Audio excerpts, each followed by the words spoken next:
Today we're going to be talking about a guy who at one point was considered by some to be the most hated man in America. This is the so-called pharma bro, Martin Shkreli. In 2015, 32-year-old Shkreli became infamous overnight when Turing Pharmaceuticals, the company he was CEO for, raised the price of a toxoplasmosis treatment drug called Daraprim from $13.50 to $750 practically overnight. This controversial price hike would make Shkreli generally disliked by the greater public, with his critics citing corporate greed and unethical business practices, and the media was all over him for this. This would result in Shkreli basically being dragged into the limelight by the media, and he sort of became a public figure because of this. But once he got a taste of the limelight, he really couldn't get enough of it. This would lead to a several-year-long circus of both online and IRL publicity stunts perpetrated by Shkreli, with him ultimately being locked up in prison in 2018. But why? Well, we're gonna find out here in this Whatever Happened To video. This is Whatever Happened to Martin Shkreli. So as we begin to dive into the deeper details of the Shkreli story, why don't we go ahead and learn a little bit about the guy before all this Daraprim price hike situation even went down. Martin Shkreli was born in Brooklyn, New York City on March 17, 1983. His parents Albanian and Croatian immigrants who worked as janitors to support his family. Shkreli grew up in a working class environment. He didn't come from wealth. He would end up dropping out of high school to pursue work in stock market trading, but would eventually make up the credits and graduate with college later on with a business degree. After much success in the hedge fund arena, he would begin dipping his toes into the pharmaceutical industry.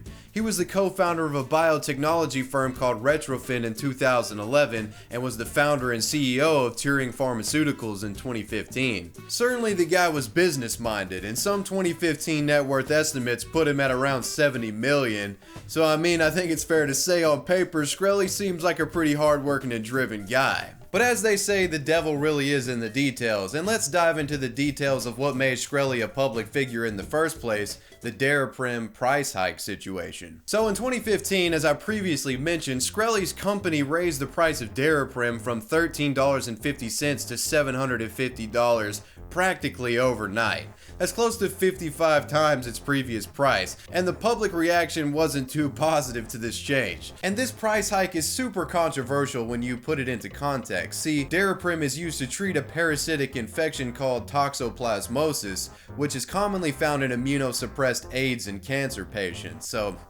yeah, that's a pretty headlineable decision right there. Here's a tweet from Hillary Clinton responding to the price hike. "Price gouging like this in the specialty drug market is outrageous. Tomorrow, I'll lay a plan to take it on. H." It's gotta be the corniest signature on a tweet. The concern here was that because of this price hike, patients and doctors would have reduced access to use the drug in toxoplasmosis cases. But Shkreli denied all of these claims and said it was simply untrue.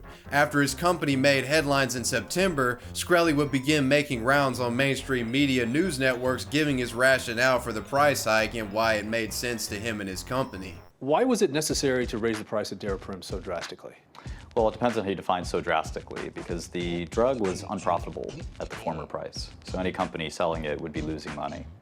And at this price, it's a reasonable profit, not excessive at all. Well, you've also said that no patient needing Daraprim would ever be denied access. How do you ensure that? We insure it the same way every other drug company does. 60% of our drug is given away for $1. I've said this many, many times in the media. 60% of our drug is given away for $1. Anyone who can't afford a drug is eligible for a patient copay assistance program and other sorts of safety nets. And this further price reduction will help even more for hospitals who have difficulty stocking a large amount of capital expenditure. Right, that's helpful for a patient up front, but when you're dealing with a patient who's paying premiums and then their insurance company is having to pay hundreds of thousands of dollars for this drug, that affects what that patient and other patients are going to pay in premiums down the line. I think you're dead wrong. Daraprim is one of the smallest drugs in the pharmaceutical market. Look, in my opinion, Shkreli actually has some pretty decent points. At the end of the day, his company did own the right to the Daraprim drug, and if it wasn't profitable at that previous $13.50 price, they've got to raise it to make a profit. That's just how capitalism works. However, a 55 times increase does seem a little bit extreme. And it is also true that very few patients will actually be paying that $750 price because insurance copays significantly buffer that cost. However, his weakest point in my view is saying that the profits from the Daraprim price hike will go back into research and development for more toxoplasmosis treatments. Like, what this pretty much is saying is we're about to tax the patients who urgently need toxoplasmosis treatment right now for a potential better treatment in the future. It just doesn't make any sense. It's a bogus claim by him, and I'm pretty sure Shkreli was probably aware at the time that this was some complete BS. With that said, Shkreli would spend much of the remainder of 2015 trying to rationalize his company's decision with the general public, but people were really not having any of it. The whole Daraprim situation was hilariously wrapped up with Shkreli getting subpoenaed by Congress and being forced to testify in front of him about the price hike. He completely trolls them the whole time during this video clip here. Check it out. On the advice of counsel, I will not be giving an opening statement. I want to ask you a few questions. What do you say to that single pregnant woman who might have AIDS, no income, and she needs Daraprim in order to survive? What do you say to her when she has to make that choice? What do you say to her? On the advice of counsel, I invoke my Fifth Amendment privilege against self-incrimination and respectfully decline to answer your question. On the advice of counsel, I invoke my Fifth Amendment privilege. On the advice of counsel, I invoke my Fifth Amendment privilege. Is it pronounced Shkreli? Yes, sir. See, there you can answer some questions. That one didn't incriminate you. I just want to make sure you understand you are welcome to answer questions, and not all of your answers are going to subject you to incrimination. Do you understand that, don't you? I intend to follow the advice of my counsel, not yours. Things would begin to get a little bit spicy though for Shkreli. Out of nowhere on the morning of December 17th, federal agents arrested Martin Shkreli at his New York City apartments for allegations of securities fraud stemming back from his time in hedge fund management. This was completely unrelated to the Daraprim situation. Shkreli would be released after his $5 million bond was posted, so for the time being he would be free, but keep this whole situation in your back pocket because we're going to talk about it more later. It's pretty important. But for now, let's talk about Wu-Tang Clan. One of the most ludicrously bizarre stunts Shkreli pulled after the Daraprim price hike was the purchasing of a one-of-a-kind Wu-Tang Clan album titled Once Upon a Time in Shaolin. The album was produced in collaboration with RZA and a producer from Morocco named Civil Rings. The two had devised a unique marketing strategy for the album. That strategy being basically, let's produce one copy of the album and auction it off to the highest bidder, much like a piece of fine artwork would be. The vinyl was held in a vault in Morocco encased within an ornate lockbox. If you're a big Wu-Tang Clan fan, this fits perfectly in their mythology that they've created throughout the years. Bidding for the album was held in May of 2015 and was sold to a bidder for close to $2 million under the legal terms that the winner was not to publicly share the album. Months later, this bidder was revealed to be Martin Shkreli himself. However, this information wasn't revealed to the public until after the Daraprim price hike situation. This led to a bit of backlash for the Wu-Tang Clan. Apparently the group was unaware who the buyer was at the time of the auction, or at least they didn't know he was the Daraprim guy. It's a really confusing situation. But after it was revealed that Shkreli was the one who bought the album, Wu-Tang Clan ended up donating some of the $2 million to toxoplasmosis research. Now, Wu-Tang Clan fans were already pissed that Wu-Tang was releasing an exclusive album because they wanted to hear more music from the group. And they would become even more pissed after realizing it was the dude that raised the Daraprim price. So naturally, they got a lot of shit for this, specifically RZA, but that's a story for another day. Veteran Wu-Tang member Ghostface Killah, after being requested to comment on the album's winner, Martin Shkreli, by TMZ, would go on to make fun of Shkreli in this video recorded by TMZ. But this is who he is. You see that?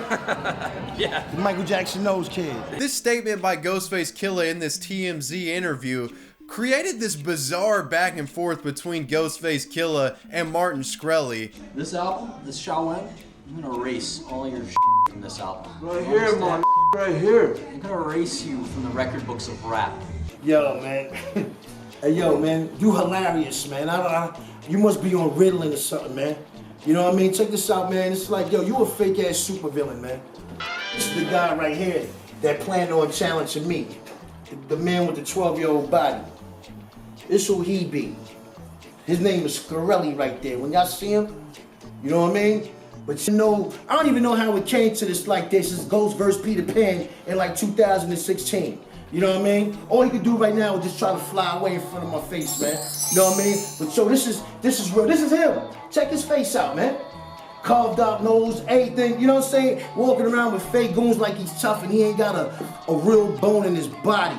This Martin Shkreli Wu-Tang situation is just the beginning of Shkreli's online antics in the realm of hip-hop. The Wu-Tang situation helped him amass thousands of followers on his YouTube channel and Twitter account, and despite all of the negative attention that had been surrounding him within 2015 and early 2016, you could say he developed somewhat of a cult following / fan base. I don't even know what you would really call it. The guy was just eccentric by nature and a professional provocateur. On his YouTube live streams, fans would come to know a more chilled and laid-back version of Shkreli. He would often host Q&A streams where he would respond to viewer questions while he played games of League of Legends.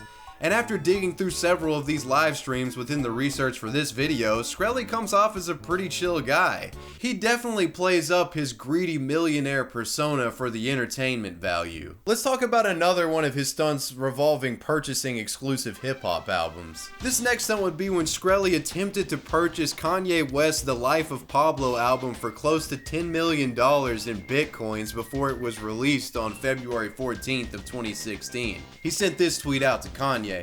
"Here is my initial offer for the album, at Kanye West. Thanks for your consideration and I look forward to your response." And here's the letter with his official offer. "Mr. Kanye West, please allow me to introduce myself. My name is Martin Shkreli. I'm a businessman from New York City focused on pharmaceuticals. I've been a tremendous fan of your music for many years, specifically the album The College Dropout inspired me to succeed at a young age. I am writing to you in hopes of convincing you to withhold the release of your forthcoming studio album. Instead of releasing this product for your millions of fans, I ask you to sell this recording solely to me for the price of $10 million.